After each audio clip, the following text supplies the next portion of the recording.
بسم اللہ الرحمن الرحیم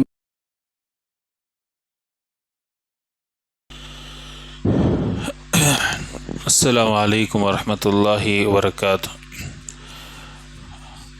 الحمد للہ رب العالمین والصلاة والسلام علی اشرف الانبیاء والمرسلین وعلی آلہ وصحبہ اجمعین ومن تبعهم بإحسان إلى يوم الدين، اما بعد فاعوذ باللہ السمیع العلیم من الشیطان الرجیم، بسم اللہ الرحمن الرحیم۔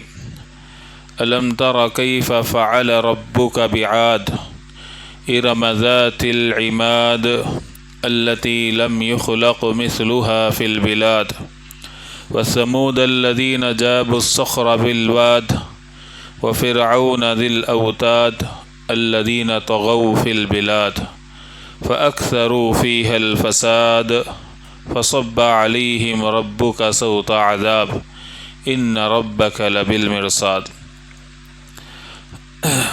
قابل احترام بزرگوں، نوجوانان اسلام، ہر قسم کی تعریف، بڑائی، بزرگی اللہ رب العالمین کے لیے ہے، جو ہم سب کا حقیقی معبود ہے، جو ہم سب کا رازق ہے، خالق ہے، مالک ہے۔ فللہ الحمد علی کل حال۔ درود و سلام ہو میرے اور آپ کے پیارے نبی جناب محمد رسول اللہ پر۔ اللہم صلی علی محمد وعلی آل محمد کما صلیت علی ابراہیم وعلی آل ابراہیم انک حمید مجید۔ اللہم بارک علی محمد وعلی آل محمد کما بارکت علی ابراہیم وعلی آل ابراہیم انک حمید مجید۔ اس مختصر سی حمد و صلوات کے بعد آج کے اس درس میں جس عنوان کے تحت کچھ باتیں رکھی جا رہی ہیں قرآن اور حدیث کی روشنی میں، جس میں ہماری اور آپ کی اصلاح مقصود ہے، وہ ہے تکبر اور گھمنڈ کا انجام۔ معزز حاضرین، اللہ رب العالمین کے بہت سے اسماء و صفات، اللہ رب العالمین کے جو اسماء و صفات ہیں جن کا ذکر کرتے ہوئے اللہ تبارک و تعالیٰ نے سورہ حشر میں ارشاد فرمایا: الملک، القدوس، السلام، المؤمن، المہیمن، العزیز، الجبار، المتکبر، کہ اللہ رب العالمین کے کئی نام ہیں، ان میں سے ایک نام ہے المتکبر۔ متکبر کا معنی ہوتا ہے تکبر کرنے والا، گھمنڈ کرنے والا۔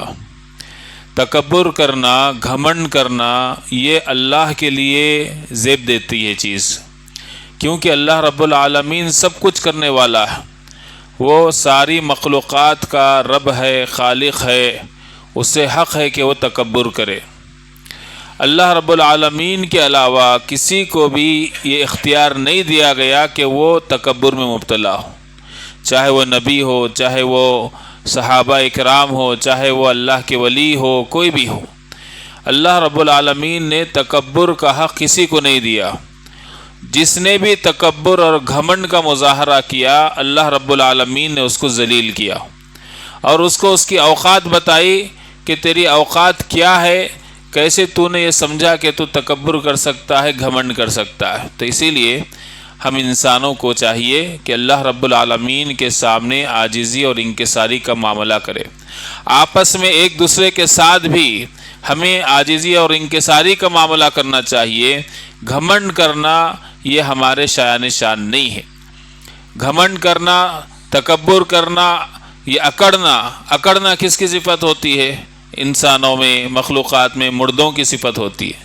آدمی کے اندر سے جب روح نکل جاتی ہے تو وہ اکڑ جاتا ہے۔ اس لیے اللہ کے نبی صلی اللہ علیہ وسلم نے فرمایا جب کسی کی روح پرواز کر جائے تو اس کے جسم کے اعضاء کو جلد سے جلد جو ہے نا سیدھے کر دو، ورنہ کیا ہوتا ہے جسم کے اعضاء اکڑ جاتے ہیں، بعد میں ان کو سیدھا کرنا مشکل ہوتا ہے۔ اسی لیے آپ دیکھیں گے غیر مسلم حضرات بعض بٹھا کر لے جاتے ہیں، وہ لوگ جسم کے اعضاء کو توڑ کر لے جاتے ہیں، کیونکہ موڑنا چاہتے ہیں بٹھانے کے لیے، نہیں موڑ سکتے کیونکہ روح پرواز ہونے کے بعد جسم اکڑ جاتا ہے۔ تو میں بتانا یہ چاہ رہا ہوں کہ زندوں کی صفت نہیں ہے اکڑنا، اور اللہ کی مخلوق کو تو یہ زیب نہیں دیتی چیز کہ وہ اکڑے، تکبر کا مظاہرہ کرے، گھمنڈ کا مظاہرہ کرے۔ اللہ رب العالمین نے کہا کہ یہ اللہ کی صفت ہے، تو لہٰذا یہ اللہ رب العالمین کے لیے ہی چیز لائق ہے۔ اب ہم سب سے پہلے ہم یہ جاننے کی کوشش کرتے ہیں کہ تکبر کہتے کس کو ہے۔ گھمنڈ کی تعریف پیارے نبی صلی اللہ علیہ وسلم نے کیا فرمائی ہے؟ صحیح مسلم کی حدیث سے عبداللہ بن مسعود رضی اللہ عنہ کہتے ہیں، پیارے نبی صلی اللہ علیہ وسلم نے فرمایا، لا يدخل الجنة من كان في قلبه مثقال ذرة من کبر، وہ شخص جنت میں داخل نہیں ہو سکتا جس کے دل میں ذرے کے برابر بھی گھمنڈ ہو، تکبر ہو۔ اللہ اکبر! صحابہ کرام ڈر گئے، اس حدیث کو سننے کے بعد پریشان ہو گئے۔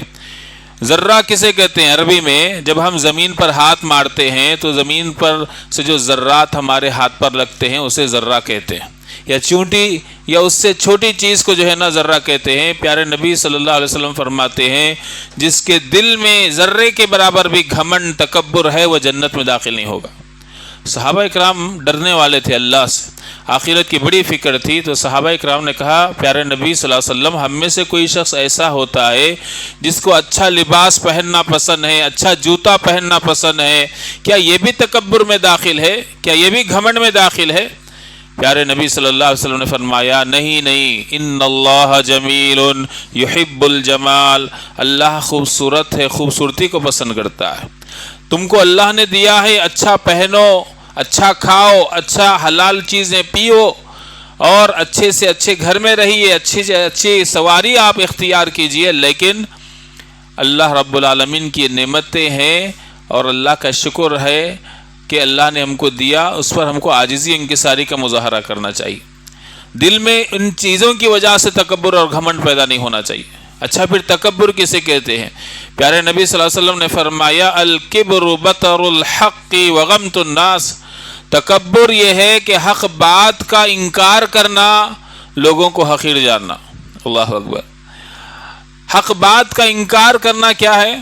اللہ نے قرآن مجید میں فرمایا، وَإِذَا تُتْلَى عَلَيْهِ آيَاتُنَا وَلَّى مُسْتَكْبِرًا كَأَن لَّمْ يَسْمَعْهَا، جب اللہ کی آیتیں شخص کے سامنے پڑھی جاتی ہیں تو یہ پیٹ پھیر کر تکبر کرتا ہوا چلا جاتا ہے، گویا کہ اس نے آیات کو سنا ہی نہیں۔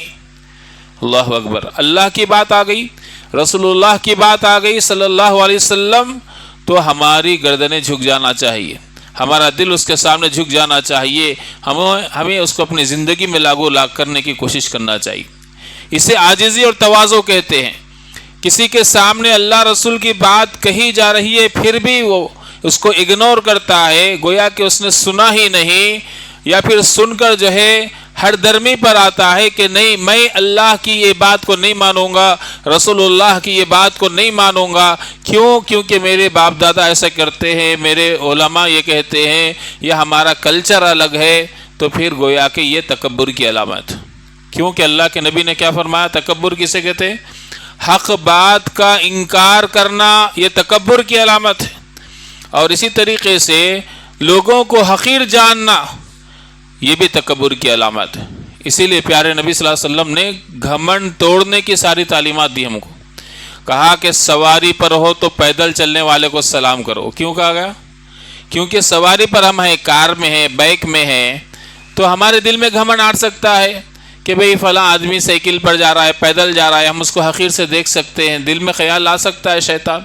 اللہ کے نبی نے کہا کہ تم اس کو سلام کرو۔ کتنی بڑی بات ہے! جب ہم ایک کار میں جانے والا پیدل چلنے والے کو سلام کرتا ہے تو یہ علامت ہے کہ اس کے دل میں تکبر اور گھمنڈ نہیں ہے۔ جس کے دل میں گھمنڈ اور تکبر ہوتا ہے وہ اپنے سے نیچے جو درجے میں ہے دنیاوی اعتبار سے، ان کو دیکھنا تک برداشت نہیں کرتا، سلام کرنا تو دور کی بات۔ تو پیارے نبی صلی اللہ علیہ وسلم نے کہا کہ دیکھو، لوگوں کو حقیر جاننا یہ تکبر کی علامت ہے۔ کسی بھی معاملے میں ہم لوگوں کو حقیر نہ جانیں۔ علم کے میدان میں، تقوی کے میدان میں، خوبصورتی کا ہو معاملہ، پیسوں کا معاملہ ہو، یا پھر جو ہے اس کے علاوہ آپ کی شہرت کا مسئلہ ہو، یا پھر آپ کے اسٹیٹس کا مسئلہ ہو، کسی بھی معاملات میں ہم لوگوں کو اپنے سے حقیر نہیں جاننا چاہیے۔ لوگوں کو اپنے سے حقیر نہیں جاننا چاہیے۔ اگر ہم لوگوں کو اپنے سے حقیر جاننے لگ جائیں گے تو مطلب ہمارے دل میں تکبر پیدا ہو گیا، گھمنڈ پیدا ہو گیا، اور اللہ تعالیٰ کو یہ چیز پسند نہیں۔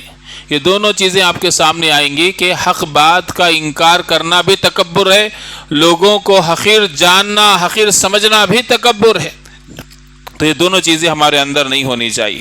جو آیات آپ کے سامنے پیش کی گئی سورہ فجر کے اندر، اللہ رب العالمین نے کئی قوموں کا تذکرہ کیا جن کو اللہ نے کئی نعمتوں سے نوازا تھا، لیکن وہ ان نعمتوں میں ملوث ہونے کے بعد شرک یعنی کہ تکبر میں مبتلا ہوئے، اور تکبر ان کو ظلم و زیادتی کرنے پر ابھارا، زمین میں فساد مچانے لگے، شرک کو پروموٹ کرنے لگے، توحید کے خلاف ہو گئے تکبر کی وجہ سے۔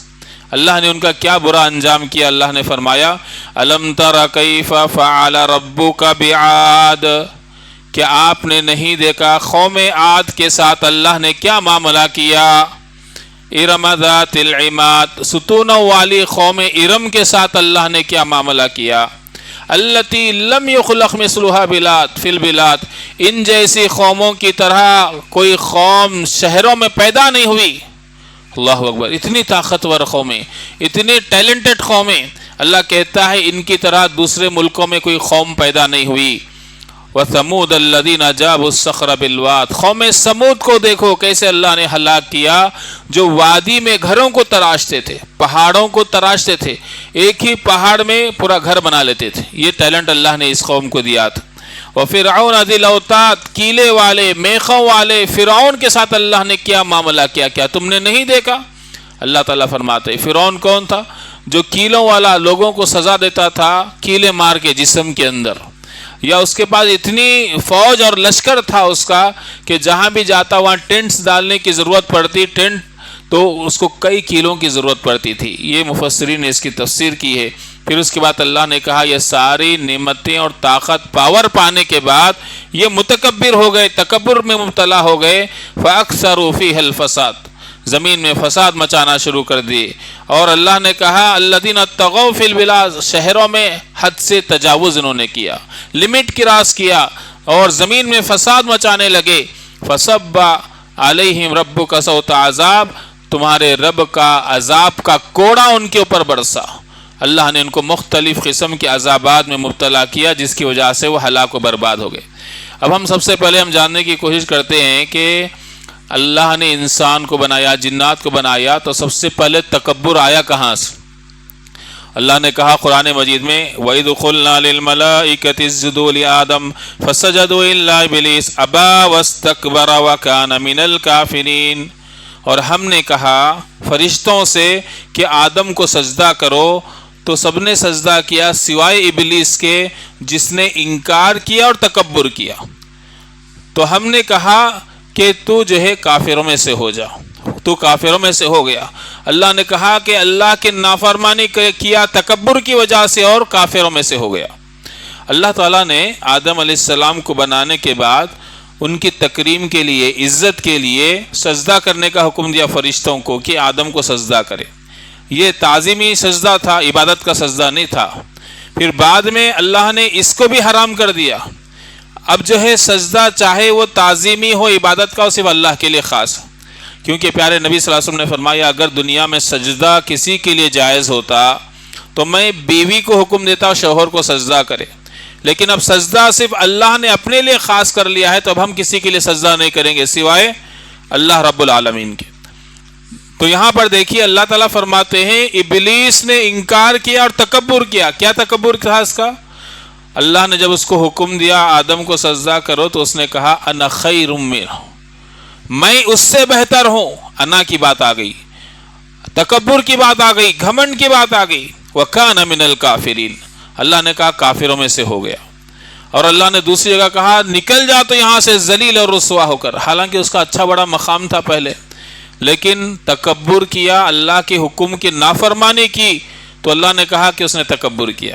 اللہ کی نافرمانی جب ہوتی ہے تو مطلب وہ تکبر کی وجہ سے ہوتی ہے، اور اللہ نے کہا کہ وہ کافروں میں سے ہو گیا۔ تو تکبر اور گھمنڈ کا آغاز یہاں سے ہوا۔ ابلیس کا راستہ ہے تکبر کرنا، گھمنڈ کرنا، اور اس کی شکل کیا تھی؟ اللہ کا حکم آ گیا تو ماننے کے بجائے انکار کر دیا۔ تو لہٰذا تکبر کی تاریخ یہ رہی۔ اب آئیے قوم عاد کا میں ذکر کر رہا تھا، یہ کون سی قوم تھی؟ اللہ تبارک و تعالیٰ نے ان کو بہت زیادہ لمبی ہائٹ دیا تھا، لمبی ہائٹ دیا تھا. کیسی ہائٹ تھی؟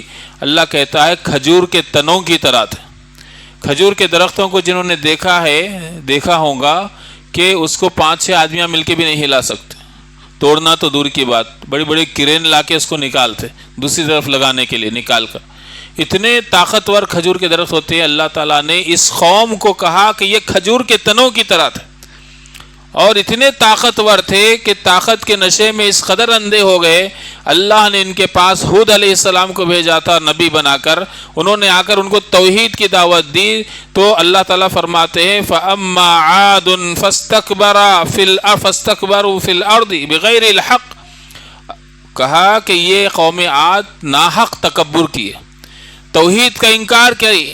ہود علیہ السلام نے کہا دیکھو اللہ کا عذاب آئے گا. تو انہوں نے کہا اس وقت اللہ کا عذاب ہم پر آئے گا. انہوں نے کہا کہ وَقَالُوا مَنْ أَشَدُّ مِنَّا قُوَّةً، ہم سے زیادہ پاورور، ہم سے زیادہ طاقتور کون ہے؟ اللہ اکبر. کس سے چیلنج کر رہے ہیں؟ اللہ سے. اللہ سے چیلنج کر رہے ہیں. تکبر کی انتہا تھی. اللہ رب العالمین کی چیز پسند نہیں آئی. اللہ تعالیٰ نے فرمایا اولم یروا ان اللہ الذی خلقہم هو اشد منہم قوہ. کیا یہ لوگ نہیں دیکھتے کہ جس اللہ نے ان کو پیدا کیا وہ ان سے زیادہ طاقتور ہے، ان سے زیادہ قوت والا ہے. اللہ اکبر. انہوں نے ایسا کیوں کہا تھا کہ ہم سے زیادہ طاقتور کون ہے؟ کیونکہ واقع میں اللہ نے ان کو اسی طاقت سے نوازا تھا. بہت طاقتور قوم، جسمانی اعتبار سے، اسلحہ کے اعتبار سے، حکومت کے اعتبار سے. گھمنڈ میں اندھے ہو گئے اور چیلنج کیے. کیوں چیلنج کیے؟ کہ ان کو یہ اعتماد تھا اپنے آپ پر اگر اللہ کا عذاب آیا بھی تو ہم اپنی طاقت سے اس کو روکیں گے. اللہ اکبر. اللہ نے کیسے ان کو ہلاک کیا؟ اللہ نے سورہ حاقہ میں فرمایا وَأَمَّا عَادٌ فَأُهْلِكُوا بِرِيحٍ صَرْصَرٍ عَاتِيَةٍ سَخَّرَهَا عَلَيْهِمْ 7 لَيَالٍ و8 أَيَّامٍ حُسُومًا فَتَرَى الْقَوْمَ فِيهَا صَرْعَىٰ كَأَنَّهُمْ أَعْجَازُ نَخْلٍ خَاوِيَةٍ. اللہ کہتے ہیں کہ قوم عاد کو ہم نے ہوا کے ذریعے سے ہلاک کیا. کون یقین کرے گا کہ اتنی طاقتور، اتنے ہائٹیڈ لوگ یہ ہوا کے ذریعے سے ہلاک ہو گئے. جیسے ہم کسی دبلے پتلے انسان کو دیکھتے ہیں تو مذاق کرتے ہیں کہ بھئی زیادہ ہوا چل رہی، باہر نکو نکلو، ہوا میں اڑ جائیں گے. کہاں یہ اتنے طاقتور تھے، اتنے زیادہ ان کی ہائٹ تھی کہ اللہ تعالیٰ کہتے ہیں ان کے گھمنڈ کو ہم نے، گھمنڈ کی وجہ سے ان کو اوقات دکھائی. ان کی تمہاری اوقات کیا اللہ کے سامنے. ہوا کتنے دن آئی؟ 7 دن اور 8 راتیں، یا 8 دن یا 7 راتیں تسلسل سے کنٹینیو ہوا چلی. 8 ایام. اللہ نے کہا کہ 7 رات 8 دن کنٹینیو تیز ہوا چلی اور ان ہواؤں نے ان کو اٹھا کے پھینک دیا. جب یہ مر گئے اور عذاب اللہ کا تھم گیا تو دیکھے کہ یہ لوگ ادھر ادھر بکھرے ہوئے پڑے ہوئے ہیں. کأنہم اعجاز نخل خاویہ، کھوکھلے کھجور کے تنوں کی طرح. اللہ اکبر. اللہ نے کہا. تو اس سے ہم کو اندازہ کرنا چاہیے کہ اللہ نے جو نعمتوں سے نوازا ہے اس پر اللہ کا شکر ادا کرتے ہوئے ہمارے دلوں میں عاجزی اور انکساری ہونی چاہیے. جس قوم نے بھی اللہ کو آنکھ دکھانی چاہیے، اللہ سے چیلنج کرنا چاہا، اللہ نے اس کو اس کی اوقات دکھا دیا. تو یہ قوم عاد کا حال ہوا جو اللہ رب العالمین نے قرآن مجید میں مختلف جگہ پر ان کا ذکر فرمایا ہے. اور اسی طریقے سے ایک اور بادشاہ گزرا جس کو ہم تمام جانتے ہیں، جس کو ہم کہتے ہیں فرعون. موسیٰ علیہ السلام کے زمانے میں اللہ تعالیٰ نے موسیٰ علیہ السلام کو ان کے پاس بھیجا. توحید کی دعوت فرعون کو دی گئی. لوگ جو ہے موسیٰ علیہ السلام کی طرف مائل ہوئے اور اسلام قبول کرنے لگے. تو فرعون کو جو ہے بہت فکر ہو گئی تھی. تو اس نے لوگوں سے کہا تھا کہ انا ربکم الاعلی، تم موسیٰ کے رب پر ایمان لاتے ہو، میں تمہارا سب سے بڑا رب ہوں. اللہ اکبر. توحید ربوبیت کا اس نے اعلان کر دیا. حالانکہ کافر میں اکثر کفار بھی توحید ربوبیت مانتے ہیں کہ وہ اللہ تعالیٰ ہی، لیکن اس بدبخت نے کہا کہ میں تمہارا سب سے بڑا رب ہوں. اللہ کو یہ چیز پسند نہیں آئی. فَأَخَذَهُ اللَّهُ نَكَالَ الْآخِرَةِ وَالْأُولَىٰ. اللہ فرماتے ہیں ہم نے اس بدبخت کو دنیا کے عذاب میں بھی پکڑا اور آخرت کے عذاب میں بھی پکڑیں گے. اللہ اکبر. اللہ نے اس کو سمندر میں ڈبو دیا اس کی قوم کے ساتھ، اور لوگوں کو اس کی حقیقت کا علم ہو گیا کہ یہ تو کہہ رہا تھا کہ میں تمہارا سب سے بڑا رب ہوں، جب وہ ڈوبنے لگا تو اپنے ہی فوج کے سامنے کہنے لگا ڈوبتے ہوئے کہ میں اب موسیٰ اور ہارون کے رب پر ایمان لاتا ہوں. لیکن توبہ کے دروازے بند ہو چکے تھے، اللہ نے اس کی توبہ قبول نہیں کی، اس کے ایمان کو قبول نہیں کیا، اور اس کے بدن کو ڈوبنے کے بعد پھر اللہ نے نکالا تاکہ قیامت تک کے لوگ آنے والے، تکبر کرنے والے گھمنڈی قسم کے لوگ اس متکبر کی باڈی کو دیکھ کر عبرت حاصل کرے کہ یہ وہ شخص تھا جو کبھی اپنے آپ کو رب ہونے کا دعویٰ کرتا تھا. آج ہماری اوقات کیا ہے؟ اگر ہم تکبر اور گھمنڈ کریں گے ہمارا بھی ایسے انجام اللہ تعالیٰ فرمائے گا. تو لہٰذا آدمی کو جب پاور آتا ہے، سیاسی پاور ہو، علم کا پاور ہو، یا کچھ اور صلاحیتیں جس کی وجہ سے طاقتور ہو جاتا ہے، تو وہ بھول جاتا ہے کہ وہ انسان تکبر اور گھمنڈ کے جو ہے نا مظاہرے کرنے لگتا ہے، اور اللہ کو یہ چیز پسند نہیں آتی. تو دیکھیے فرعون نے بھی موسیٰ علیہ السلام کی بات کو ٹھکرایا. حق بات کو ٹھکرانا تکبر ہے، اور تکبر یہ ظلم پر ابھارتا ہے، فساد پر ابھارتا ہے. اور فرعون ایسے ہی کیا، یہ بنی اسرائیل کے لوگوں پر بے انتہا ظلم کیا، اور اللہ رب العالمین نے ان مظلوموں کی مدد کی، اور اللہ رب العالمین نے اس کو تکبر کی وجہ سے اسے اللہ رب العالمین نے نیست و نابود کر دیا. اسی لیے کہتے ہیں جسے انا کی ہوا لگے، جسے انا کی ہوا لگے اسے نہ پھر دوا لگے نہ دعا لگے. تکبر اور گھمنڈ ایسی چیز ہے کہ انسان، اللہ رب العالمین ایسے انسان کو چھوڑتا نہیں ہے، بلکہ اللہ رب العالمین اس کو اس کی اوقات دکھا دیتا ہے. اسی طریقے سے موسیٰ علیہ السلام کی قوم میں سے ایک اور مالدار آدمی تھا، اس کو مال کا بڑا نشہ تھا، تکبر تھا دولت کا، جسے ہم قارون کہتے ہیں. موسیٰ علیہ السلام کے پیروکاروں میں سے جو نیک تھے انہوں نے قارون سے کہا کہ دیکھ اللہ نے تجھ کو دیا ہے، احسن کما احسن اللہ الیک، تو بھی لوگوں کے ساتھ احسان کا معاملہ کر، نیکی کا معاملہ کر، ان پر خرچ کر جیسے اللہ نے تجھ پر احسان کیا ہے. اور اس سے کہا کہ تو دنیا کما لیکن اپنی آخرت کو مت بھول. یہ نیک لوگوں نے اس کو نصیحت کی، تو اس نے اس کے جواب میں کہا کہ کیا کہا تم نے؟ اللہ نے مجھے دیا؟ اللہ رب العالمین نے یوں ہی مجھے نہیں دیا، میں قابل تھا اس کے.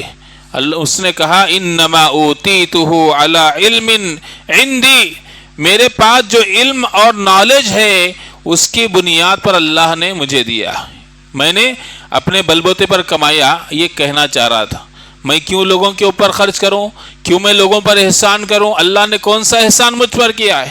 میں نے اپنے علم کی وجہ سے میں نے اس کو کمایا. تکبر میں مبتلا ہو گیا. گھمنڈ کی یہ انتہا تھی. اللہ کو یہ چیز پسند نہیں آئی. اللہ نے کیا کیا؟ ایک دن یہ نکلا اپنے پورے جہ و جلال کے ساتھ، اچھا لباس پہن کر، پورے خزانوں کو لے کر، اور اس کے خزانوں کی چابیوں کو اللہ تعالیٰ فرماتے ہیں نوجوانوں کی جماعت اٹھایا کرتی تھی، طاقتور نوجوانوں کی جماعت اٹھایا کرتی تھی. اتنے چابیاں تھے خزانے کے. خزانے کتنے تھے ہوں گے؟ جب یہ نکلا تکبر سے، گھمنڈ کے ساتھ، اللہ تعالیٰ فرماتے ہیں فَقَسَفْنَا بِهِ وَبِدَارِهِ الْأَرْضِ فَمَا كَانَ لَهُ مِنْ فِئَةٍ يَنْصُرُونَهُ مِنْ دُونِ اللَّهِ وَمَا كَانَ مِنَ الْمُنْتَصِرِينَ. سورہ قصص میں اللہ نے ذکر کیا اس کا تفصیل سے. اللہ نے کہا ہم نے اس کو اس کے گھر کے ساتھ زمین میں دھسا دیا، زمین میں ہم نے دھسا دیا. وہ جا رہا تھا تو لوگ دیکھ رہے تھے، جو دنیا پرست تھے یا دنیا کی لالچ رکھنے والے دیکھ کے عش عش کر رہے تھے، کیا دولت ہے اس کے پاس، کیا دولت ہے، کاش ہمارے پاس بھی ہوتی. نیک لوگ کہہ رہے تھے کہ دیکھو یہ دنیا داری ہے، اس پر تم رشک مت کرو. لیکن جب وہ دھسا زمین کے اندر، اس کا گھر بھی دھس گیا، اس کا محل بھی دھس گیا. اللہ فرماتے ہیں پھر اس کو کوئی جماعت آ کر اس کی مدد نہیں کی اللہ کے علاوہ، اور نہ کوئی مدد کرنے والا تھا. تب عقل آئی. جو لوگ دنیا پرست تھے اس کی دولت کو دیکھ کر جو ہے رال ٹپکا رہے تھے، کہا کہ اللہ کا شکر ہے اللہ نے ہم کو ایسی دولت نہیں دی. اگر ہم کو بھی اس طرح کی دولت ہوتی جو انسان کو سرکش بنا دیتی ہے تو ہمارا بھی انجام یہی ہوتا. اس لیے اللہ کے نبی دعا کرتے تھے اللہم انی اعوذ بک من غنی مطغیہ، ایسی مالداری سے پناہ طلب کرتا ہوں جو مجھے سرکش بنا دے. تکبر اور گھمنڈ میں مبتلا کر دے، اور ایسی فقیری سے جو مجھ کو دین سے بھلا دے، دین کو بھلا دے، دین سے دور کر دے۔ تو اللہ کے پیارے نبی دعا کرتے تھے۔ تو یہاں پر دیکھیے قارون کا یہ انجام کیوں ہوا؟ تکبر اور گھمنڈ کی وجہ سے۔ کیا اس کا مال اس کو کام آیا؟ کیا اس کے پاس جو دولت تھی، اس کے علاوہ جو اس کے لوگ تھے، وہ اس کو بچا سکے؟ نہیں بچا سکے۔ تو تکبر اور گھمنڈ جب انسان کے اندر آتا ہے، اللہ اس کو اس کی اوقات بتاتا ہے۔ صحیح بخاری میں ایک حدیث آتی ہے جو اس آیت کی تفسیر میں مفسرین بیان کرتے ہیں کہ ایک آدمی نکلا اپنے گھر سے پوری زیب و زینت کے ساتھ، اپنے بالوں کو اچھی طرح جما کر، لیکن اپنے کپڑوں کو ٹخنے سے نیچے لٹکاتے ہوئے نکلا، گھمنڈ کے ساتھ۔ اللہ کو یہ چیز پسند نہیں آئی، اللہ اس کو زمین میں دھسا دیا اور قیامت تک وہ دھستا رہے گا۔ اللہ اکبر۔ ہمارا کچھ لائف اسٹائل ایسا ہوتا ہے جو تکبر کی علامت ہوتی تھی۔ لوگ کہتے ہیں ہمارے دل میں نہیں ہے، لیکن ہمارا کچھ لائف اسٹائل ایسا ہو جاتا ہے، اللہ اور رسول کی نظر میں وہ تکبر کی علامت۔ اس میں سے کیا ہے؟ اپنے کپڑوں کو ٹخنے سے نیچے رکھنا، مرد آدمیوں کے لیے، خواتین کے لیے نیچے رکھنے کی تعلیم ہے۔ مرد آدمیوں کے لیے تعلیم دی گئی کہ وہ اپنے ٹخنے سے اوپر کپڑے کو رکھے، ہمیشہ، صرف نماز میں نہیں، ہمیشہ، کیونکہ یہ تکبر کی علامت ہے، اللہ کے نبی صلی اللہ علیہ وسلم نے فرمایا۔ اور ایک آدمی کو زمین میں اس لیے دھسایا گیا کہ وہ کپڑے کو نیچے لٹکاتا تھا۔ آپ دیکھیں گے پہلے زمانے کے جو بادشاہ تھے وہ لمبے لمبے کپڑے پہنتے تھے، پیچھے سے لوگ جو ہے نا ان کے کپڑوں کو ایسا اٹھا کے چلتے تھے پیچھے۔ یہ تکبر کی علامت، اللہ کو یہ پسند نہیں ہے۔ اسی لیے اللہ کے نبی نے کہا اپنے کپڑوں کو ٹخنے سے اوپر رکھو، مرد حضرات کے لیے اللہ کے نبی نے کہا۔ کیوں؟ کیونکہ یہ تکبر کی علامت ہے۔ میرے دوست بزرگوں، تکبر کی جو لائف اسٹائل ہے، اللہ کے نبی نے اسی لیے منع کیا کہ اس سے کبھی کہیں ہم اللہ کی نظر میں نہ آ جائے، ہمارے اوپر اللہ تعالیٰ گرفت نہ کرے۔ اسی لیے کہا گیا کہ سونے کے چاندی کے برتنوں میں مت کھاؤ، مت پیو۔ کیوں کہا گیا؟ کیونکہ جو بادشاہ لوگ تھے وہ فخر کا مظاہرہ کرنے کے لیے تکبر کے ساتھ کہ ہماری شان اور شوکت بتائیں لوگوں کو، وہ سونے چاندی کے پیالوں میں کھانا اور پانی، شربت وغیرہ پیا کرتے تھے۔ اللہ کے نبی نے کہا یہ حرام ہے، یہ دنیا میں جو اس میں پیے گا آخرت میں وہ اللہ کی نعمت سے محروم رہے گا جنت میں۔ تو لہٰذا ہمیں وہ لائف اسٹائل سے منع کیا گیا جس سے دل کے اندر تکبر پیدا ہوتا ہے۔ پہلے لوگ شکار کرتے تھے، بادشاہ وغیرہ شکار، اگر سمجھے شیر کا شکار کیے، چیتا کا شکار کیے تو اس کی چمڑی کو نکال کر فخر سے اپنے بیٹھنے کی جگہ پر بچھاتے تھے، لوگوں کو دکھائے کہ ہم جو ہے چیتے کی کھال پر بیٹھے ہیں، شیر کی کھال پر بیٹھے ہیں۔ اللہ کے نبی نے اس سے منع کیا۔ کیوں منع کیا؟ یہ ساری چیزیں انسان کو تکبر میں مبتلا کر سکتی ہیں اور اللہ کو تکبر پسند نہیں۔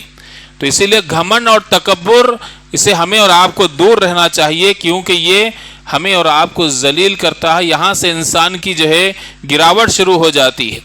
قرآن مجید کے اندر سورہ کہف میں اللہ رب العالمین نے دو دوستوں کا ذکر کیا۔ ایک دوست تھا جس کو اللہ نے دولت سے نوازا تھا، مال سے نوازا تھا، باغات دیے تھے، تو اس نے اپنے دوسرے دوست کو فخر کرتے ہوئے کہا انا اکثر منک مالا واعز نفرا، میرے دوست میں تیرے سے زیادہ پیسے میں، مال میں، اولاد میں زیادہ ہوں تیرے سے، اور عزت میں بھی تیرے سے زیادہ ہوں، عزت والا ہوں میں۔ تکبر کیا، وہ دوست لائٹ لیا، اس کو جو ہے نا اگنور کیا۔ اس کا باغ تھا، باغ میں داخل ہوا گناہ کرتے ہوئے۔ کیا گناہ کرتے ہوئے داخل ہوا؟ کہا کہ یہ جو میرا باغ ہے میں نہیں سمجھتا کہ کبھی ہلاک ہوگا، کبھی یہ برباد ہوگا، کیونکہ میں نے اتنا پیسہ ڈالا ہے، اتنا اس کو سنوارا اور سجایا ہے کہ کوئی طاقت اس کو برباد نہیں کر سکتی۔ رہی بات تم لوگ جو کہتے ہیں قیامت آئے گی، میں نہیں مانتا قیامت کو۔ اگر قیامت آئے گی بھی نا تو اللہ مجھ کو وہاں بھی ایسے ہی نوازے گا جیسے مجھ کو دنیا میں نوازا ہے۔ یہ تکبر بہت بھاری پڑ گیا اس کو۔ اللہ تعالیٰ فرماتے فَأُحِيطَ بِثَمَرِهِ، اللہ کی طرف سے عذاب آیا، سارا باغ جو ہے نا جل کر یا پھر کسی وبا کے نظر ہو گیا، تباہ ہو گیا، برباد ہو گیا۔ فَأَصْبَحَ يُقَلِّبُ كَفَّيْهِ عَلَى مَا أَنفَقَ فِيهَا، اس کے بعد جو اس نے خرچہ کیا تھا بے انتہا اس باغ میں، اس کو بنانے میں، سنوارنے میں، اس پر افسوس کرنے لگا کہ کاش کہ میں اللہ کے ساتھ شرک نہ کرتا۔ تو اللہ کے ساتھ شرک اس لیے کیا اس نے؟ تکبر کی وجہ سے۔ اس کا دوست جو ہے توحید پرست تھا، اس کو سمجھا رہا تھا کہ دیکھ ایسا مت کہے، تو نے کفر کیا اللہ کے ساتھ، اللہ سے سامنے تو توبہ کر، استغفار کر، لیکن اپنے دوست کی بات نہیں مانا۔ حق بات کا انکار کرنا یہ تکبر ہوتا ہے، اور تکبر انسان کو اندھا بنا دیتا ہے، اور اللہ رب العالمین تکبر کرنے والوں کو ان کی اوقات بتا دیتا ہے۔ میرے دوست بزرگوں، اللہ رب العالمین نے قرآن مجید میں بہت سی باتیں بتائی۔ اللہ کے پیارے نبی صلی اللہ علیہ وسلم نے ہمیں یہ تعلیم دی کہ ہم بھی کسی بھی معاملے میں فخر نہ کریں۔ علم کا معاملہ ہے، اللہ نے قرآن میں کہا فوق ذی کل علم علیم، کہا گیا ہماری شریعت میں کہ دیکھو ہر جاننے والے پر اس سے بڑا جاننے والا ہے، ہر عالم سے ایک بڑا عالم ہوتا ہے۔ تو لہٰذا کبھی بھی ہمارے اندر کچھ نالج آ گئی دین کے معاملے میں یا دنیا کی نالج ہے، گھمنڈ میں مبتلا نہیں ہونا چاہیے۔ صحیح واقعہ ہے، اللہ تعالیٰ نے موسیٰ علیہ السلام کو تنبیہ کیا۔ موسیٰ علیہ السلام نے بنی اسرائیل میں سوال کیا کہ سب سے زیادہ جاننے والا کون ہے؟ تو موسیٰ علیہ السلام نے کہا کہ میں سب سے زیادہ جاننے والا ہوں۔ حالانکہ وہ اپنی جگہ صحیح تھے اس اعتبار سے کہ وہ اللہ کے نبی ہیں، عام پبلک کے مقابلے میں اللہ کے نبی کو زیادہ علم ہوتا ہے، لیکن اللہ کو یہ چیز پسند نہیں آئی۔ کیوں پسند نہیں؟ کہیں یہ چیز موسیٰ علیہ السلام کو گھمنڈ میں نہ ڈال دے۔ موسیٰ علیہ السلام کو سکھانے کے لیے اللہ نے کہا تم نے کیسے کہا کہ تم زیادہ جاننے والے ہو؟ میرا اور ایک بندہ ہے جو تم سے زیادہ جاننے والا ہے۔ کہا کہ اللہ کون ہے؟ کہا اس کا نام خضر ہے یا خضر جو مشہور ہے سورہ کہف میں جس کا ذکر ہے، تم جاؤ اس کے پاس علم سیکھنے کے لیے۔ موسیٰ علیہ السلام نے ان کے پاس سفر کر کے، تھکا دینے والا سفر کر کے گئے تھے علم حاصل کرنے کے۔ اللہ اکبر۔ تو کیا بات معلوم ہوئی؟ علم کا مسئلہ ہو اس میں تکبر جائز نہیں، مال و دولت کا مسئلہ ہو، سب عارضی چیزیں ہیں ختم ہونے والی، اس پہ تکبر کر کے اللہ کی نظر میں ہم کو نہیں آنا چاہیے۔ تکبر اور گھمنڈ بہت بری چیز ہوتی ہے۔ اللہ کے پیارے نبی صلی اللہ علیہ وسلم نے کہا تکبر اور گھمنڈ ایک ہمارے حسب نسب خاندان کو لے کر بہت زیادہ ہوتا ہے۔ اللہ کے پیارے نبی صلی اللہ علیہ وسلم نے کہا، بیہقی کی حدیث سے علامہ البانی نے اسے صحیح قرار دیا، یا ایھا الناس ان ربکم واحد، اے لوگو تمہارا رب ایک ہے، وان اباکم واحد، اور تمہارے اصل جو ریئل میں والد ہیں آدم علیہ السلام وہ ایک ہیں۔ یعنی مثال کے طور پر میں لڑ رہا ہوں، میں پٹھان، میں سید، میرا خاندان افضل، تیرا خاندان افضل، چل بھائی تیرے ابا کے ابا کون؟ میں برا فلاں ہے، تمہارے ابا کے ابا کون؟ ایسا پوچھتے پوچھتے کہاں جائیں گے؟ آخر میں آدم علیہ السلام کے پاس جائیں گے۔ جب سب کا باپ ایک ہی ہے تو یہ فخر کرنے کا مطلب کیا رہا؟ اللہ کے نبی صلی اللہ علیہ وسلم نے کہا کہ دیکھو تمہارا والد ایک ہے آدم علیہ السلام، اور اس کے بعد کہا اللہ اللہ فضل لعربی العجمی، کسی عربی کو اجمی پر فضیلت نہیں ہے، کسی اجمی کو عربی پر فضیلت نہیں ہے، اور کسی گورے کو کالے پر فضیلت نہیں ہے، کسی کالے کو لال اور گورے پر فضیلت نہیں ہے۔ اللہ کے نبی نے کہا، اور اس کے بعد یہ آیت پڑھی، ان اکرمکم عند اللہ اتقاکم، بے شک تم میں سب سے زیادہ ریسپیکٹڈ اللہ کے پاس وہ ہے جو تم میں سب سے زیادہ تقوی والا ہے، اللہ سے ڈرنے والا ہے۔ پھر اس کے بعد اللہ کے نبی نے فرمایا کہ دیکھو لوگوں میں نے تم تک حق بات پہنچایا نہیں پہنچایا؟ صحابہ نے گواہی دی ہاں اللہ کے نبی آپ نے پہنچا دیا۔ تو یہاں پر سوچنے کی بات یہ ہے کہ خاندان کو لے کر اگر کوئی آدمی فخر کر رہا ہے تو وہ نادان آدمی ہے۔ اللہ رب العالمین کے پاس خاندان کے اعتبار سے کوئی بڑا چھوٹا نہیں ہے۔ اگر ایسا ہوتا تو نوح علیہ السلام کی بیوی جہنم میں نہیں جاتی، لوط علیہ السلام کی بیوی جہنم میں نہیں جاتی، اللہ کے نبی کے چچا جنہوں نے نبی کے ساتھ اتنا بہترین معاملہ کیا ابو طالب، اللہ کے نبی یہ نہیں کہتے کہ میں نے جہنم میں ان کو ہلکے عذاب میں دیکھا، آگ کی جوتیاں ان کے پیر میں پہنائی جاتی۔ اللہ اکبر۔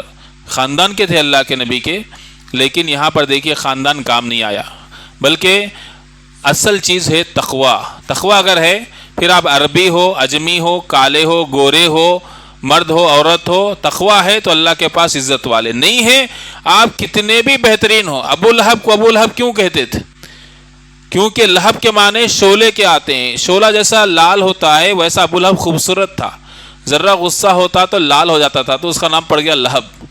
اتنی خوبصورتی، پھر نبی کا خاندان، پھر بھی اللہ تعالیٰ کہتا ہے سیصلی نارا ذات لہب، شعلے والی آگ میں داخل ہوگا۔ کیوں کہا اللہ تعالیٰ نے؟ کیونکہ خاندان انسان کو کامیابی دلانے والا نہیں، تو اس پہ فخر کرنا عقل مندی نہیں ہے۔ پھر اللہ نے خاندان کیوں بنائے؟ اللہ نے خاندان اس لیے بنائے لتعارفوا، تاکہ تم ایک دوسرے کو پہچان سکو، فخر کرنے کے لیے نہیں۔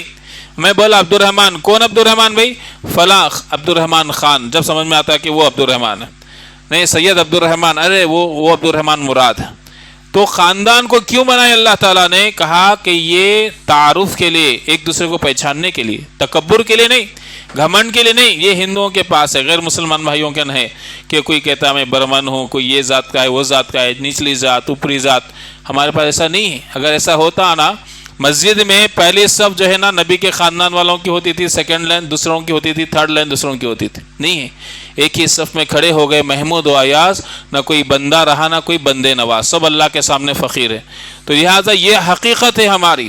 اللہ کے نبی نے کہا کہ دیکھو خاندان کو لے کر، نسب کو لے کر، حسب کو لے کر آپس میں تم گھمنڈ اور فخر میں مبتلا نہ ہو. کیوں گھمنڈ میں مبتلا نہیں ہونا چاہیے؟ اللہ کو آخر کیوں غصہ آتا ہے؟ اس کی وجہ سے ابو ہریرہ رضی اللہ عنہ کہتے ہیں، پیارے نبی صلی اللہ علیہ وسلم نے فرمایا، صحیح مسلم کی حدیث ہے کہ اللہ تعالیٰ فرماتا ہے کہ دیکھو عزت میری ازار ہے، اور والکبریاء ردائی، تکبر گھمنڈ میری چادر ہے. فمن ینازعنی عذبتہ، جو مجھ سے میری چادر کھینچنے کی کوشش کرے گا میں اس کو عذاب دوں گا. اللہ اکبر. یعنی جو تکبر کرتا ہے وہ اللہ کی چادر کو کھینچنا چاہتا ہے. اللہ تعالیٰ کہتا ہے تکبر گھمنڈ کرنا میرا حق ہے، تمہارا حق نہیں ہے. جو تکبر کرنا چاہتا ہے اور گویا کہ وہ مجھ کو عذاب دینے پر ابھارتا ہے اور میں اس کو عذاب دیتا ہوں. یہ اللہ تعالیٰ کا فرمان ہے کہ جو تکبر میں مبتلا ہوتا ہے میں اس کو عذاب دوں گا. یہ اللہ کا قانون ہے. اس لیے آپ نے جو مثالیں ابھی دیکھی قرآن مجید کے اندر، اللہ نے کن کو عذاب میں مبتلا کیا، اس کی بنیادی وجہ تھی تکبر اور گھمنڈ. ابھی دیکھیے امریکہ کے اندر کتنے دنوں سے آگ لگ رہی، کتنے دنوں سے آگ لگ رہی ہے. ابھی بجھ گئی آگ یا چل رہی ہے؟ چل رہی ہے. یہ آگ لگنے سے پہلے 5 تاریخ کو غالباً ایک فنکشن ہوا تھا ناچنے گانے بے حیائی کرنے والوں کا. اس میں ایک لیڈی نے اللہ کا مذاق اڑایا. اس نے کہا کہ اس امریکہ کے اندر یا ہمارے سامنے اللہ نعوذ باللہ زیرو ہے. کیا کہا اللہ کے سامنے؟ زیرو. اللہ سے چیلنج کیا. اللہ سے چیلنج کرنے کے بعد اللہ چھوڑے گا؟ زیرو ہے کہا. اور وہاں کا جو منسٹر ہے اس نے کہا کہ ہم جو ہے غزہ کو جہنم بنا دیں گے. اور کہا کہ امریکہ کے سامنے کون ہے؟ یہ تو ویسا ہی ہوا جیسے قوم عاد نے کہا کہ من اشد منا قوہ، ہم سے زیادہ طاقتور کون ہے؟ اللہ نے ان کو اوقات بتائی. آگ ایسی لگی کہ یہ اتنے اپنے آپ کو سپر پاور کہنے والے. اللہ نے کہا سپر پاور تم نہیں ہو، اللہ کی ذات ہے سپر پاور. تم گھمنڈ میں اتنے اندھے ہو گئے کہ تم نے سمجھا کہ تمہارے کو کوئی عاجز نہیں کر سکتا. تم سے زیادہ اللہ تعالیٰ طاقتور ہے جس نے تم کو پیدا کی. اللہ نے آگ لگی، اور آگ لگنے کے بعد یہ لوگ اتنی ٹیکنالوجی رکھنے کے باوجود، اتنے سارے وسائل رکھنے کے باوجود، سپر پاور ہونے کے باوجود اتنے دن ہو گئے آگ کو نہیں بجھا سک رہے. یہ انسانوں کی اوقات ہے. جب کوئی گھمنڈ میں مبتلا ہوتا ہے اللہ تعالیٰ اس کو اس کی اوقات دکھا دیتا ہے. تو اس لیے کبھی بھی گھمنڈ اور تکبر میں مبتلا نہیں ہونا چاہیے. اور اس نے کیا کیا؟ میں نے کہا تھا کہ جو آدمی متکبر ہو جاتا ہے، گھمنڈی ہو جاتا ہے، وہ دوسروں پر ظلم کرنے لگتا ہے. کہاں کہاں اس نے ظلم نہیں کیا؟ جہاں بھی جو بھی ملک برباد نظر آتا ہے ان سب کو برباد کرنے میں اس کے پیچھے مین ہتھیار سپلائی کرنا اسی کا کام تھا، اسی کا کام تھا. اللہ تعالیٰ کہتے ہیں وَلَنُذِيقَنَّهُم مِّنَ الْعَذَابِ الْأَدْنَىٰ دُونَ الْعَذَابِ الْأَكْبَرِ لَعَلَّهُمْ يَرْجِعُونَ. بڑے عذاب سے پہلے چھوٹے چھوٹے عذاب کا مزہ چکاتے ہیں تاکہ یہ لوگ اللہ کی طرف لوٹ کر آئیں. لیکن ابھی بھی ان کو بات سمجھ میں نہیں آ رہی. جن کو بات سمجھ میں آئی انشاءاللہ کئی لوگ مسلمان ہوں گے. جن کو بات سمجھ میں نہیں آتی ہے وہ بڑے عذاب کا انتظار کرتے ہیں، اس کے بعد بڑے عذاب کا انتظار کرتے ہیں. میرے دوست بزرگوں، ہمارے ایک اسٹیٹ میں جو حکومت تھی، اس حکومت سے پہلے جس نے بہت سے اچھے کام کیے ہوں گے، ہم کو اس سے اختلاف نہیں ہے. میں خالی مسئلہ بتانا چاہتا ہوں. 10 سال کی میعاد یہ لوگ مکمل کر رہے تھے. دل میں گھمنڈ آ گیا تھا، تکبر آ گیا تھا، پہلے کی عاجزی ختم ہو گئی تھی. ایک اس خاندان کے ایک شخص نے کہا، عورت نے کہا یا کسی مرد نے کہا کہ میں یہ چیز اللہ سے بھی لڑ کے لاؤں گا، اللہ سے بھی میں لڑ لوں گا اس چیز کے لیے. اس نے ایسے الفاظ کہے تھے. اس کی بیٹی نے کہا تھا مسلمانوں کی اوقات کیا ہے، دانے ڈالے تو پیچھے بھاگ کے آتے. اور اسی طریقے سے KCR صاحب کا بھی ایسی گھمنڈ بہت زیادہ ہو گیا تھا. اللہ نے ایسی حکومت کو لا کے بٹھایا جس کا نام و نشان نہیں تھا. کانگریس کا نام و نشان، اللہ تعالیٰ کو تکبر گھمنڈ پسند نہیں آتا. یاد رکھیں, آدمی یہ سمجھتا ہے تھوڑا پاور آ گئے تو میں بہت ترمچی ہوں, میں بہت زیادہ بڑے مقام پر ہوں, میرے مقابل میں کوئی نہیں. اللہ کہتا ہے تمہارے سے پہلے ایسی ایسی قومیں آ کے چلی گئی, ان کی ایسی قومیں آنے والی نہیں ہیں. ظلم میں, تکبر میں بہت انتہا کر دیے تھے اللہ نے, ان کو جب ذلیل و خوار کیا تو ہم اور آپ کیا ہے. تو اسی لیے تکبر اور گھمنڈ کسی کو بھی نہیں ہونا چاہیے, نہ سیاستدان کو, نہ عالم دین کو, نہ کسی عام انسان کو, نہ کسی تاجر کو. تکبر آ گیا تو سمجھے اپنی ذلت اور اپنے آپ کی رسوائی کے لیے ہم نے اپنے آپ کو گڑھے میں ڈھکیل دیا, کیونکہ اللہ تبارک و تعالیٰ کو تکبر پسند نہیں آتا. آپ نے سنا ہوگا کہ ایک بہت بڑا پانی کا جہاز بنایا گیا تھا جس کو ٹائٹینک کہتے ہیں. ایک مثالی چیز ہے اور تاریخی چیز بن گئی. اللہ نے اس کو بھی عبرت کے لیے شاید اس کا ذکر جو ہے نا ابھی بھی تازہ رکھا لوگوں کے ذہنوں میں. جب وہ بہت بڑا جہاز بنایا گیا, بنانے کے بعد اس کے اونر نے کہا, جب وہ پانی میں اتارا گیا تو اپنے دماغ ٹیکنالوجی پر اس کو بھروسہ اور ناز تھا. اس نے کہا کہ اب میرے اس جہاز کو کوئی نہیں ڈبو سکتا, یہاں تک کہ خدا بھی میرے اس جہاز کو نہیں ڈبو سکتا. یہ اس کے الفاظ تھے. نتیجہ کیا ہوا؟ پہلی جرنی میں وہ جہاز اپنے منزل کو نہیں پہنچ سکا, ڈوب گیا, کتنے لوگ اس میں مر گئے, اور آج بھی وہ ملبہ جو ہے سمندر کے اندر ہے. اس کے اوپر کئی ڈاکومنٹری, کئی فلمیں بنی, اس کو دیکھنے جا کے کئی لوگ مرے. بتانا یہ چاہ رہا ہوں کہ دیکھیے تکبر اور گھمنڈ جب انسان کے اندر آتا ہے تو آدمی جو ہے اپنے آپ کو پتہ نہیں اللہ سمجھنے لگتا ہے کیا ہے. قدرت سے وہ جو ہے نا چیلنج کرتا ہے, اللہ سے چیلنج کرتا ہے. سمندر کے سامنے پانی کا جہاز کتنا بھی بڑا بنا لو, اس کی اوقات کیا ہے؟ آدمی کو جب پانی میں جاتے ہیں تو ڈر پیدا ہو جاتا ہے قدرتی طور پر کہ بھئی یہ اللہ کی قدرت ہے جو ہم کو نظر آ رہی, یہاں پر ہم جو ہے اللہ تعالیٰ سے ہم سرکشی کریں گے تو کہیں بھی ڈبا سکتا ہے. لیکن آدمی کو اپنے ٹیلنٹ اور اپنی صلاحیتوں پر جو ہے نا اتنا فخر ہے کہ اللہ سے چیلنج کر رہا ہے. تو ایسے ہی ہوا کہ میرے پاس چھوٹی سی روشنی ہے اور میں سورج سے چیلنج کر رہا ہوں. سورج کے سامنے میری روشنی کی کیا حقیقت ہے. اللہ اکبر. تو لہٰذا جب کسی انسان کے اندر گھمنڈ, تکبر, اس طرح کے جذبات پیدا ہوتے ہیں تو اللہ رب العالمین اس کو ذلیل اور خوار کر دیتا ہے. اب آئیے کل قیامت کے دن اللہ تعالیٰ جو متکبر لوگ ہیں ان کا انجام کیا بتایا ہے. ترمذی کی حدیث ہے, پیارے نبی صلی اللہ علیہ وسلم نے فرمایا یحشر المتکبرون یوم القیامہ امثال الذر. کل قیامت کے دن گھمنڈی لوگوں کو, تکبر کرنے والوں کو اللہ تعالیٰ چونٹیوں کی شکل میں اٹھائے گا, چونٹیوں کی شکل میں, جس کا سر انسان کی طرح ہوگا. اللہ اس کو ذلیل کرنے کے لیے انسان کا سر رکھے گا کہ وہ دیکھ رہا ہے کہ میرے سے بڑے بڑے لوگ جا رہے ہیں مجھ کو رونتے ہوئے, کھندلتے ہوئے. دنیا میں چونٹی کی ہمارے پاس کیا اہمیت ہے؟ ہم تو کتنی مرتبہ گاڑی چڑھا دیتے ہیں, چلتے چلتے کھندلتے چلے آتے ہیں کیونکہ ہم کو نظر ہی نہیں آتی, اس کی کوئی اوقات نہیں ہے. لیکن اللہ تعالیٰ فرماتے ہیں تکبر کرنے والا جو اپنے آپ کو بہت بڑا سمجھتا تھا لوگوں کے درمیان اور تکبر میں, گھمنڈ میں مبتلا ہو کر ظلم و زیادتی کرتا تھا, آج اس کی اوقات ہے کہ وہ چونٹیوں کی طرح نیچے پڑے ہوئے ہیں اور وہ اپنی ذلت کو اپنی آنکھوں سے دیکھ رہے ہیں. اور اس کے بعد ان کو جہنم کے ایک جیل میں لے جایا جائے گا جس کا نام بولس, اس طرح کے الفاظ آتے ہیں حدیث میں, جس میں جہنمیوں کے جسم سے نکلنے والا خون اور پیپ اس کو پلایا جائے گا, کھلایا جائے گا سزا کے طور پر, ذلیل کرنے کے لیے. اللہ اکبر. ہماری اوقات کچھ نہیں ہے اللہ کے سامنے.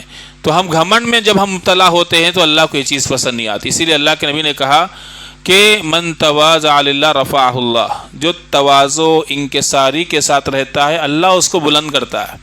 اس کی اہمیت, اس کی قدر, منزلت کو اللہ بلند کرتا ہے. کیوں؟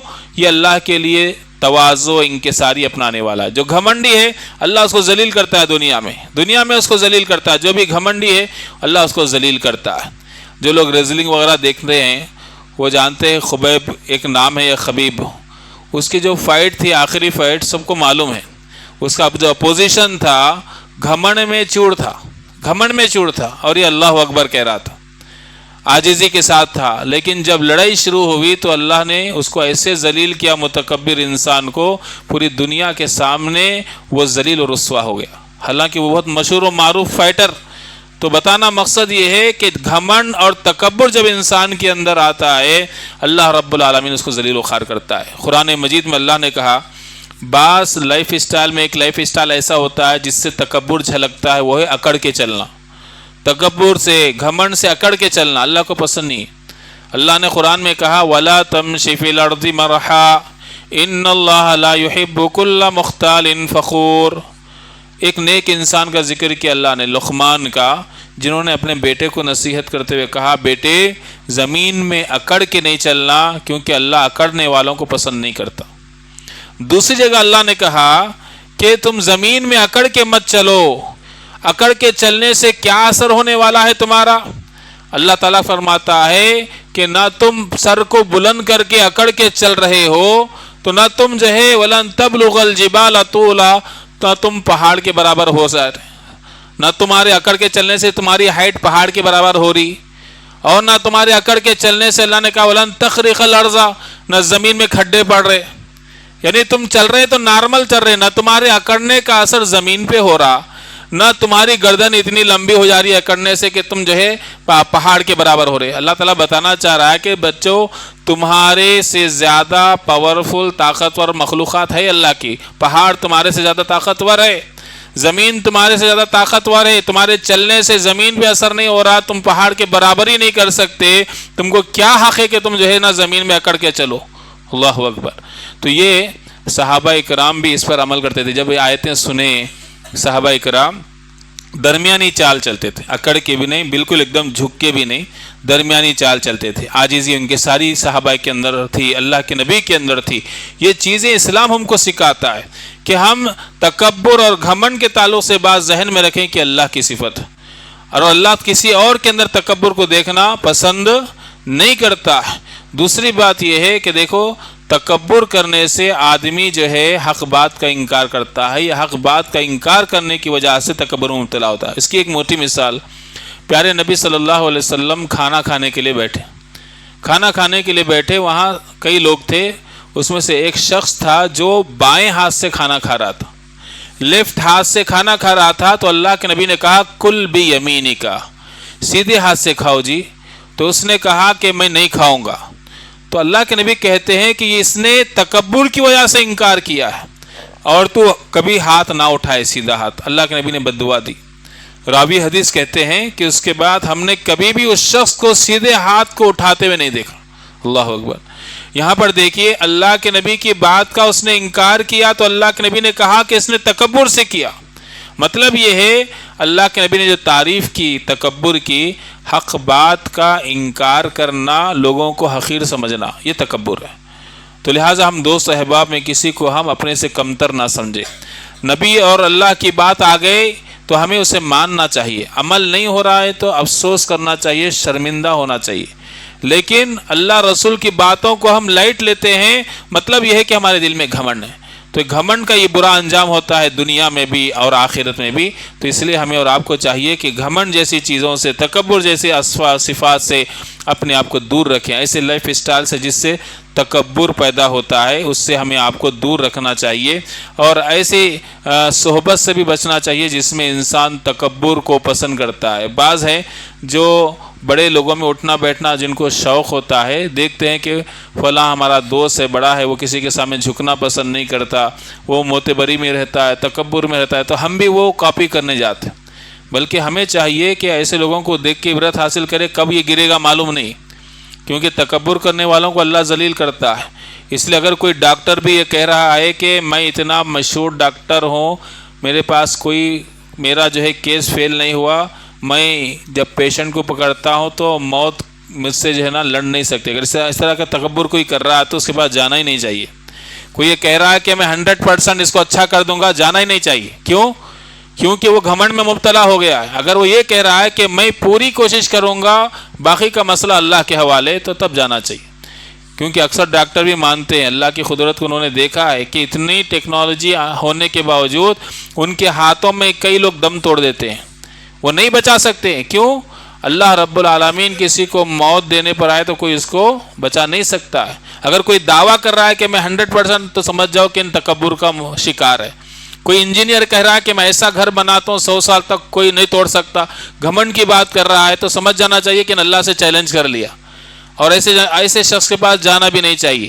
تو لہٰذا تکبر کا جو بھی مظاہرہ کرے ہمیں اس سے دوری اختیار کرنا چاہیے، کیونکہ وہ اندھا ہو جائے گا، اس کے بعد وہ اللہ کی بات کو بھی ٹھکرائے گا، رسول اللہ کی بات کو بھی ٹھکرائے گا۔ آخر میں اللہ سے دعا ہے اللہ تعالی ہمارے کہنے اور سننے میں اخلاص للہ عطا فرمائے، جب تک دنیا میں رکھے ایمان پر ہمارا خاتمہ فرمائے۔ اللہ ہمارے بیٹھنے سننے کہنے کو قبول فرمائے، دلوں میں اخلاص و للہیت عطا فرمائے۔ اللہ ہم سب کی اصلاح فرمائے، دنیا اور آخرت میں عزت سے رکھے، اور اللہ تعالی ہمارا خاتمہ بالخیر فرمائے، آمین۔ وآخر دعوانا الحمدللہ رب العالمین۔ السلام علیکم ورحمۃ اللہ وبرکاتہ۔